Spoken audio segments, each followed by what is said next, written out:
অপমানের জবাব দেওয়ার ৬টি উপায়।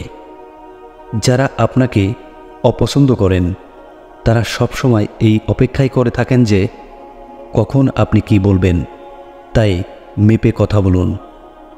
অন্যের খারাপ আচরণ আপনি নিয়ন্ত্রণ করতে পারবেন না, কিন্তু নিজের আচরণ অবশ্যই আপনি নিয়ন্ত্রণ করতে পারবেন।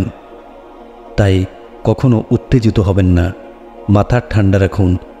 কেউ আপনাকে অপমান করার চেষ্টা করলে তাদের এই আচরণগুলো দেখেও না দেখার ভান করুন।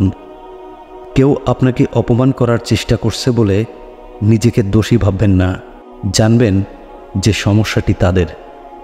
কেউ আপনার সঙ্গে খারাপ ব্যবহার করলে পাল্টা খারাপ ব্যবহার করবেন না, সম্ভব হলে ভালো ব্যবহার করুন। এতে হয়তো তার একটু হলেও লজ্জাবোধ হতে পারে। যারা অপমান করার সুযোগ খুঁজছে তাদের নিজেদের কোনো দুর্বলতা বা ত্রুটি খুঁজবেন না, নিজের কাজ ও দায়িত্ব সঠিকভাবে পালন করুন।